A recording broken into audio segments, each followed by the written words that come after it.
And we are back with more News Talk Saga 960. So very glad you could join us on this edition of the Mark Petrona Show. Well, Sam Bankman-Fried, the man that many say is the mini Madoff, at least if you believe Fox News, the guy who is largely seen as an alleged fraudster, former CEO or boss over at FTX, which basically made literally billions of dollars evaporate. This guy was supposedly worth in the neighborhood of $25 billion maybe a month ago.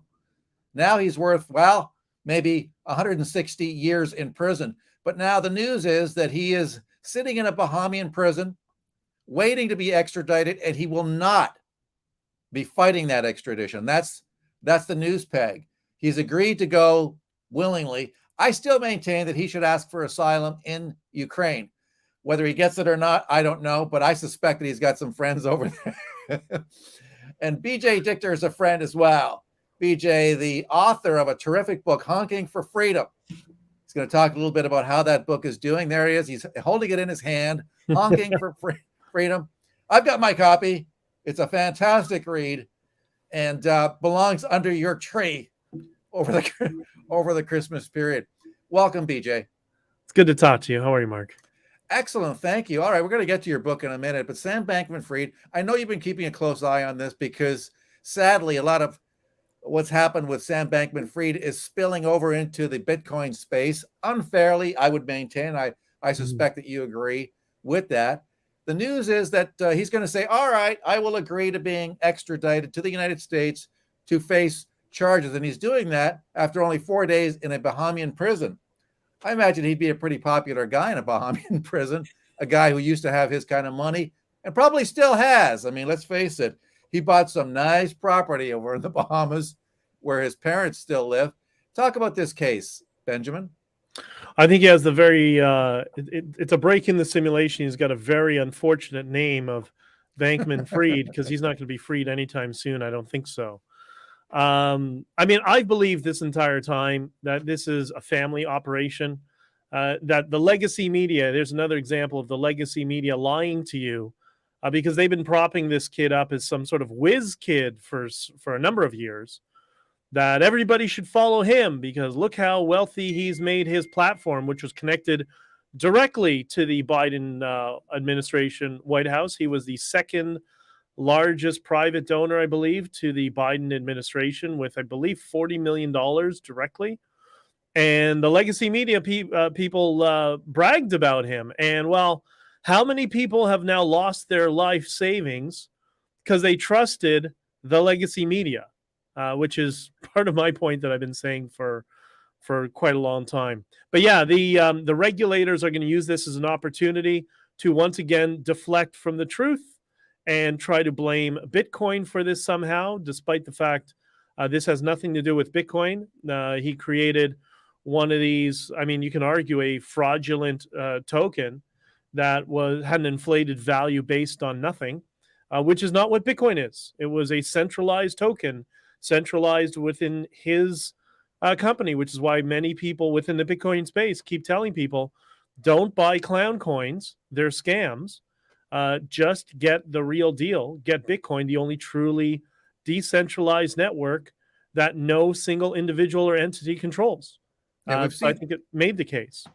Yeah, I mean, we've seen repeatedly, whenever something goes wrong, somebody loses money, anytime an exchange goes belly up, immediately the knee-jerk reaction by those who want to destroy Bitcoin is to go after that particular,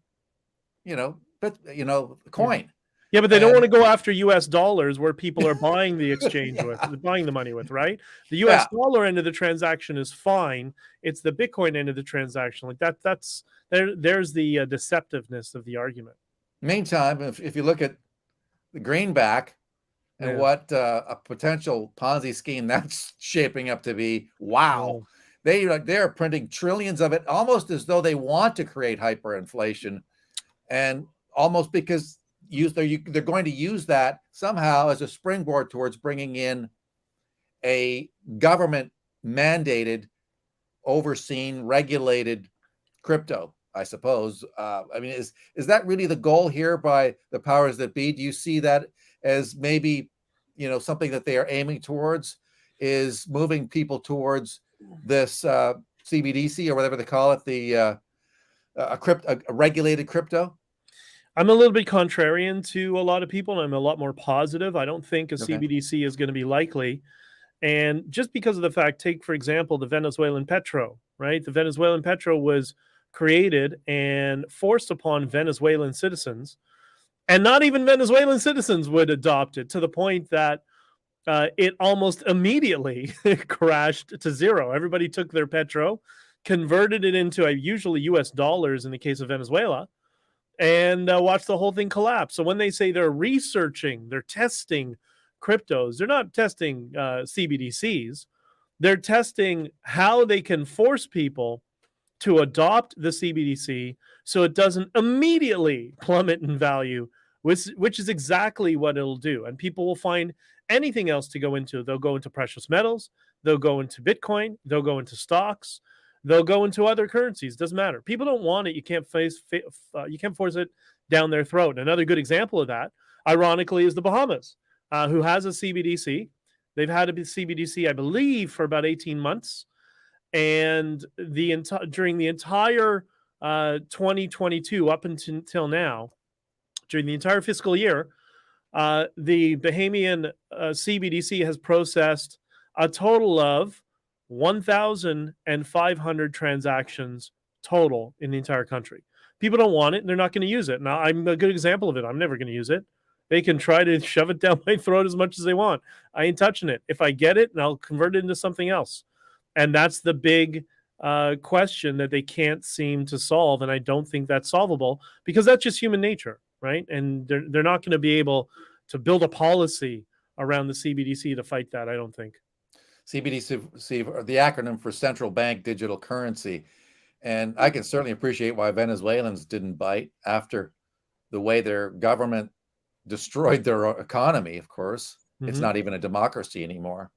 It's a catastrophe on wheels. And so the fact that people wouldn't trust a central bank digital currency from Venezuela should hardly be a surprise to anybody, but they keep trying to push these things, presumably as a vehicle for control, at least my take on it. Do you want to talk a little bit about Trump's non-fungible token? I mean, this thing has been poked fun at, but from what I understand, he has sold all of them. Now, you have some thoughts about that in terms of who may have bought them, and you've posited that maybe Trump is responsible for buying a lot of those himself. What do you make of this? Do you see this as a success story on the part of Trump in terms of the issuance of this non-fungible token? Maybe something we're going to see in future from other politicians, or would-be politicians even? Or maybe all those people laundering money in Ukraine decided to launder their money using Trump NFTs. Who knows, right?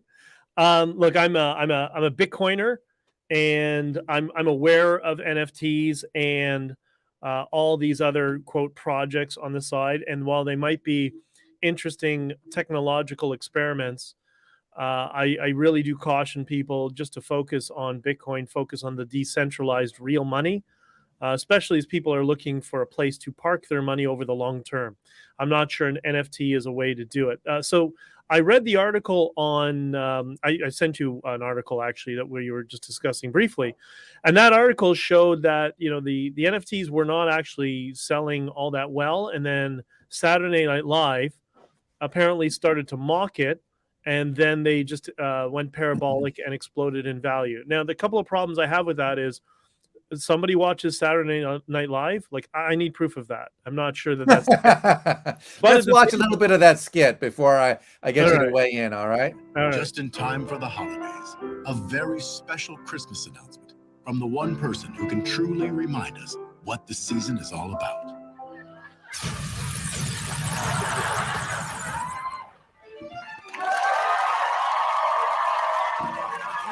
Hello, this is Donald Trump. Hopefully, your favorite president of all time. Better than Lincoln, better than Washington, frankly, better than Ezra. You may have seen this week, I made a major announcement. I'm doing my first official collection of Donald J. Trump digital trading cards. Or to use the technical term, nifties. I call them nifties because they're so neat. They feature incredible artwork pertaining to my life and my career. For example, when I was an astronaut. Or me riding a big elephant.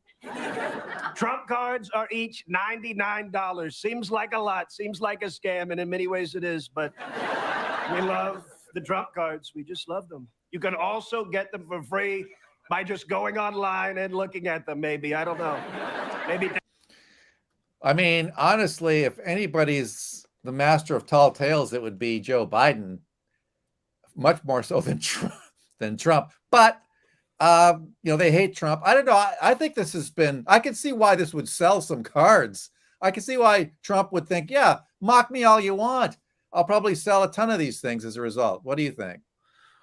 Well, I think there's another example of how the left is owning itself. Like they think they're making fun of Trump, and all they've done is, in my opinion, they just made him look quite entertaining. Yeah. And I think added value to those NFTs. So while they thought they were owning him, like, no, you just helped him. And yeah, that is Trump's sense of humor. That's how he talks. And it's quite in jest for people who know him. And yeah, I wouldn't be surprised if there's a bunch of Democrats who watch Saturday Night Live and think, all right, I don't like Trump, but the guy knows how to make some money, so I'm going to get in on this now and sell it to some MAGA people in the future. Maybe that's what they're thinking. But what is interesting, the thing that's most interesting about this, at least for me, is Trump famously was adversarial towards Bitcoin.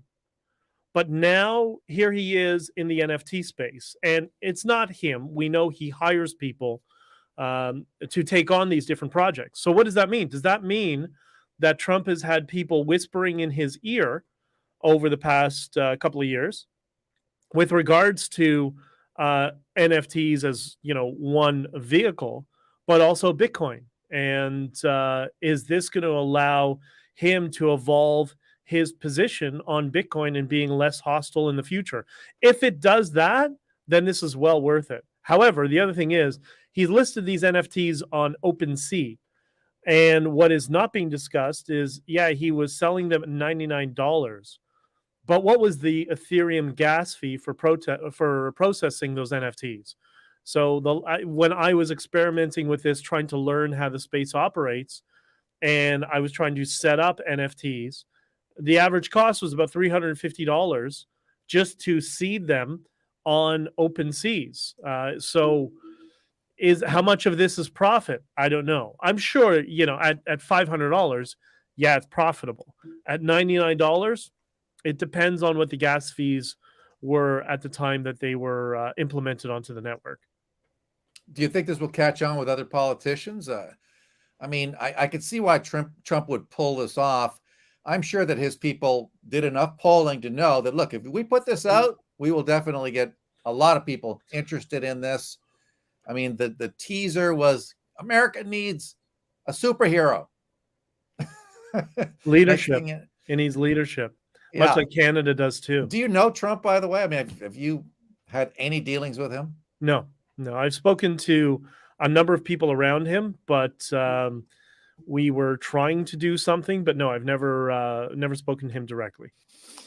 All right. So non-fungible tokens, Trump. I mean, I take your point that it may legitimize Bitcoin, which obviously is in your view, that remains the only viable alternative in the digital currency space, correct? That's where you stand. I mean, don't go anywhere else. Don't touch Ethereum or any of the other ones. Well, it depends what you want. If you want to be, the Bitcoin maxis, we call them, a lot of them are very hostile towards these, these other clown coins, tokens, whatever you want to call them, because it's really kind of a casino. A lot of them, they're projects that are run by centralized businesses and companies, which is fine. If you're accepting of that and you want to, for lack of a better term, gamble and go into that space and try to trade or whatever, okay, fine. People are going to do what they're going to do, and I don't criticize that. People make their own decisions. The reason I focus on Bitcoin is because I try to focus on people who are new to the space. This is a completely new type of asset class that's never existed before. So I just want to slowly bring people on this journey and show that, look, you have a hedge against ultimately will be inflation over time, but you have a hedge against the current fiat system. And that's not what these additional NFTs and cryptocurrencies are. They're not there to be a hedge against the current system. They're there to be a vehicle for people to try to profiteer, which is great. But that's not what I'm focusing on. I'm focusing on bringing people in and saying, you have another space to go if you get increasingly uncomfortable with how our central banks and federal reserves are behaving. You have an alternative beyond just precious metals. You have a digital equivalent. And that's why I focus on that, if that makes sense. Absolutely. Benjamin Dichter joining us on Saga 960. Benjamin, of course, very much my guru when it comes to, you don't like being called an expert on Bitcoin, but to me, you're an expert. Don't know anything. And yeah, I got interested in Bitcoin because of what you were saying. And since then, the price has been all over the map, largely down since I got into it. But, so what? Maybe I was a little late to the party. And early. Oh, You're still okay, early. well, yeah, in the fullness of time. That's right. in the fullness of time, Bitcoin will go up. And I'm absolutely convinced of it. Because for all the things that have been, here's how I know, right? It's like Nietzsche, right? Whatever doesn't kill you makes you stronger. And That's right. all these efforts to destroy Bitcoin have failed because now it's still hovering around. Where is it at? What are we talking? $18,000? Something like that. I don't even know. 16,000, 18,000, 19,000, somewhere around there. And you're saying it doesn't matter because in a way it's relative to fiat currencies that frankly are looking more and more like a bubble. Like Michael Saylor says, Bitcoin is the money. That's the shift that you make over time once you utilize Bitcoin. Like this book, Honking for Freedom. My team that set up this book, built the infrastructure, helped with the layout, setting everything up on the internet. They're all paid with Bitcoin because they're in South America. They're Venezuelan, no longer living in Venezuela. And I remember when we signed a contract together, I said to them, how do you want me to pay you? And they said, oh, yeah, that's right. You're in Canada, not America. And I said, well, why don't I just send you Bitcoin and then you can convert it to whatever you want. And they said, yeah, great. You know what? Actually, we have a Bitcoin wallet. That's great. And they did it.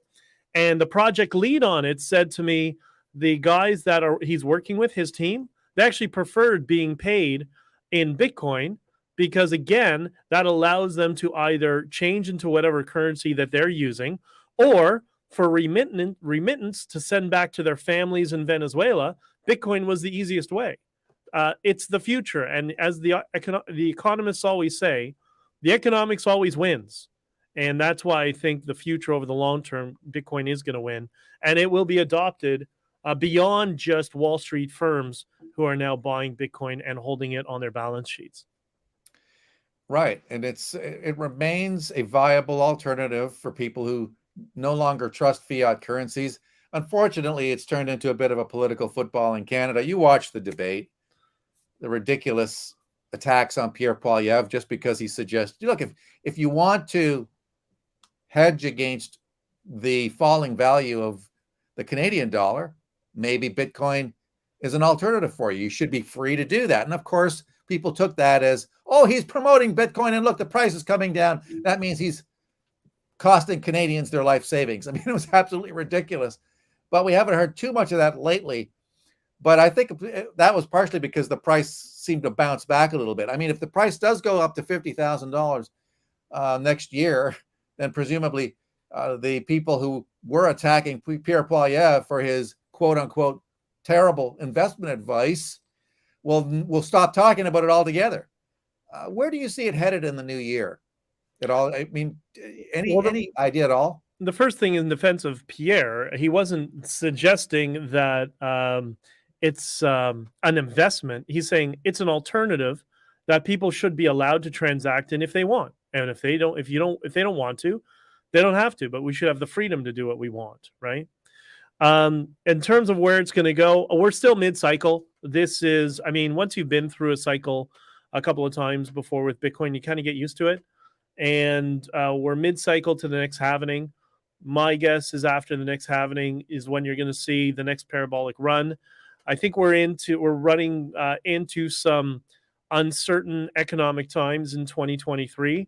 I think we're going to have a massive crash, but I think we're going to also have a record bounce back just because so many people have been anticipating a massive crash for so many years. There's a lot of people with dry powder ready to buy assets when they just ultimately collapse. So I think we're going to have almost like a flash crash that will last a few weeks, a month, maybe a couple of months, and then rebound really quickly. And on the other end of that, you'll see we'll be heading to the next halvening for Bitcoin, where the supply is cut in half yet again. And more people around the world will be looking for something that they can transact in easily, or they live in countries where they're frozen out of the banking system, like 70% of Salvadorians, until this year when Bitcoin became legal tender, and all of a sudden 100% of the country is banked. How many countries in Africa are in that same position? Countries in Southeast Asia? It's inevitable. And it's just a matter of time until people get comfortable with the technology and it becomes an integral part in all our lives, especially as the authoritarian creep of governance. And they try to promote this whole CBDC aspect where the government will have access to every transaction that you make in your life, including, paying the babysitter at night $50 to watch over your kids, that the government should be able to see that transaction. You know what that's going to do? That's going to encourage people to find an alternative, and maybe Bitcoin will be that alternative. So maybe once again, the government and the lefties will shoot themselves in the foot and own themselves by trying to force CBDCs and unpredictably making people more aware of what Bitcoin is and the alternative that is. Yeah, I mean, the freezing of bank accounts, the seizing of assets, I think that woke people up and probably pushed them towards, Bitcoin.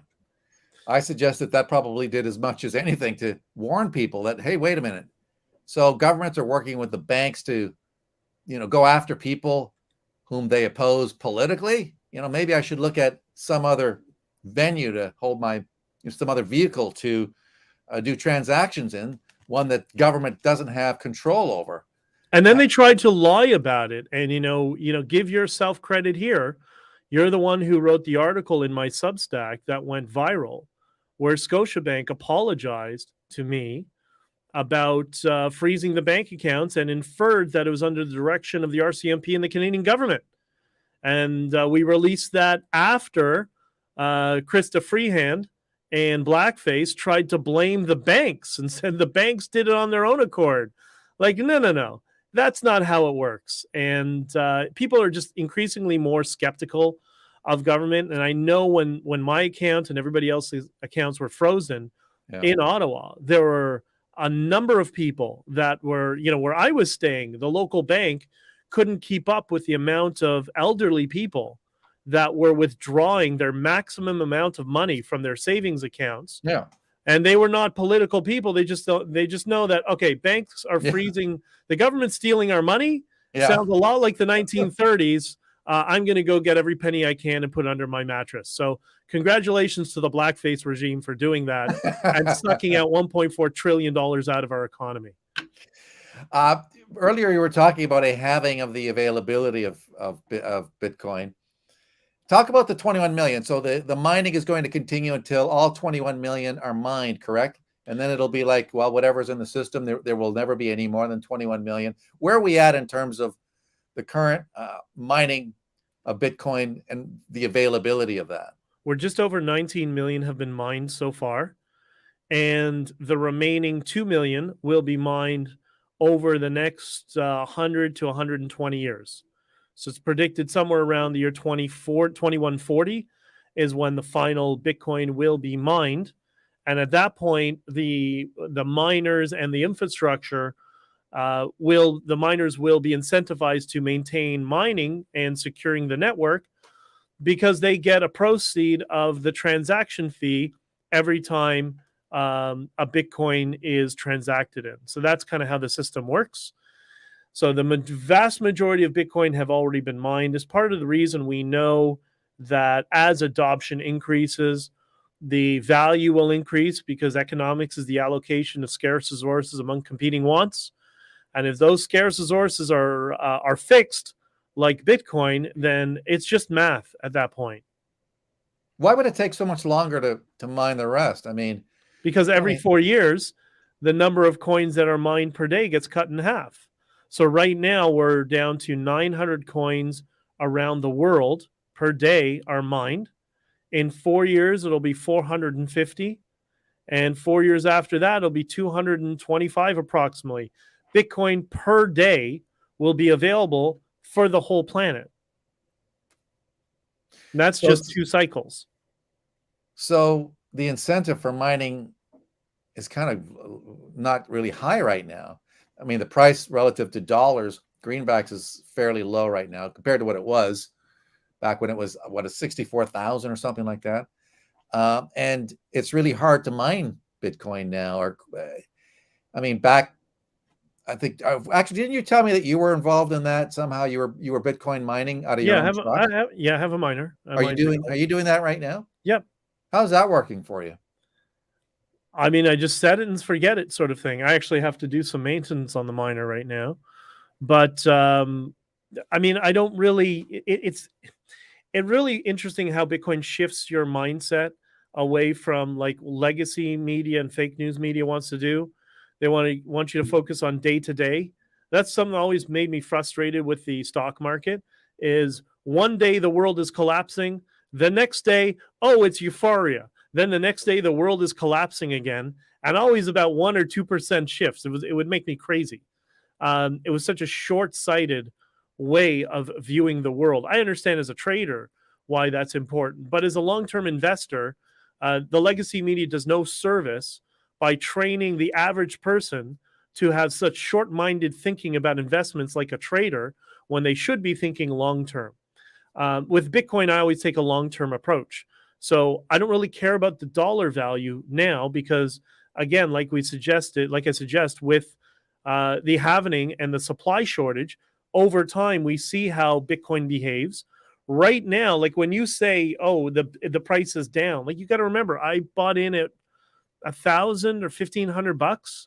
Like it's got to go way down for me to be upside down on my quote investment, if you will. And I know people who got into Bitcoin at 9 cents per coin. Are you telling me the guy who got it at 9 cents and today it's what, $18,000? Doesn't think it was a great hedge against the fiat money system. It's been brilliant for him. So that's the mindset I always have with it. So I don't really care. I really care. All I care is that it mines Satoshis and what's the total number of Satoshis that I get. Because, and this is the shift that takes a while. You got to be in Bitcoin for a while to really comprehend this, that fiat is not the money. Bitcoin is the money. And it's Michael Saylor who famously said that you get to that point where you understand that like gold, like gold bugs will understand that the gold is the money. The pieces of paper that are debt notes, that's not the money. It's the gold that's the money. Well, from a Bitcoin perspective, it's the same. Let's talk about honking for freedom. Apparently, you've got some groupies now that are gravitating. I got a lot of support and love from around the world, from many countries, and some people linked to the Dutch farmers have reached out to me because they took some of our playbook and are still using it in the Netherlands. And the response has been amazing. I think the fact that Jordan Peterson did the endorsement for the book has definitely helped. And he's been supportive throughout the entire process and sent him a rough draft of the manuscript when we were almost completed. But yeah, honkingforfreedom.com, the ultimate stocking stuffer to either reach your left-wing friends or to troll your left-wing friends. You decide how you want to represent it to them. But the story is all positive. These are all the good stories of what went on, and it shouldn't be divisive for people who come from the part of the political landscape that professes that it supports the values of peace, love, unity, and freedom, and the whole aura of the 1960s and Woodstock and loving people. Well, what happened to those people, right? They're the ones who want to send in the military. Like, okay, well, for those of you who are not crazy, there's this book that has some wonderful stories in there, not just myself, but many other people who experienced some life-changing experiences and what it meant to them. And I encourage everybody to read it. And it's a really well-written book. That's what I like about it. I mean, I knew it would be well-written, but I was blown away and remain blown away as I get through the book about just how good and strong the writing is. That's one of the things that I keep an eye on, and it just flows. It's an easy read. That's what I like about it. It's an easy read for even if you'd never heard of the convoy. It's just. Well, I did it with, as you see on the cover, it says with John Goddard. He's been a friend of mine for many years, former investigative journalist worked for the Canadian Press, the Toronto Star, a bunch of publications, helped massively in the research and, just getting the facts of the timeline correct. And he's also a published author. So putting this all together, it was very much a collaborative process. And it was important to have it to flow, to have short chapters, to engage the reader. One of the things I said to John when we really started, I said, no prologues, no introductions, nothing. And I want to start at a point where in the first paragraph, people are sucked in right into the middle of the chaos that was the Freedom Convoy. And, I open up chapter 1 right here, Enemy of the State. The very first paragraph reads, my lawyer told me to leave town immediately. The police could arrest me. The bail judge could ban me from protesting. And if it happens, who will go out there and speak for freedom? I told him to stop being dramatic. Nobody is going to kick down the door and cuff me. They might, he said. That's how it starts. And everybody tells me, that's how I always did podcasts. I just want to get right into it and get people hooked. And I guess it's worked. Absolutely, it's worked, and deservedly so. How do people get your book? And where? Very simple. Go to honkingforfreedom.com. Wherever the book is going to be available, there will be links on that website, along with a promo video that Mike did, who was walking the streets for 7 days during the convoy. And he took on-the-ground footage of how peaceful it was. It wasn't Mad Max and killing in the streets like Prime Minister Tolerant Diversity Blackface likes to say. And so right now it's on Amazon, Kobo, Etsy. We just got fixed. We had problems with Etsy.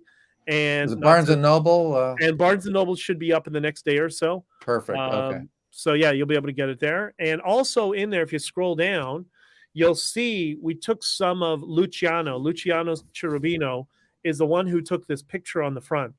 And he took 12,000 pictures on the ground. So we took 30 of my favorite pictures that he had, put into a little gallery. And there's a link to the rest of his pictures and his work as well on the page. Benjamin J. Dichter, Honking for Freedom. All right. Thank you, Benjamin. Great talking to you again.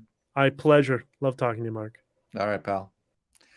Let's take a break, shall we? Back with more on News Talk Saga 960 and the Mark Petrona Show after this.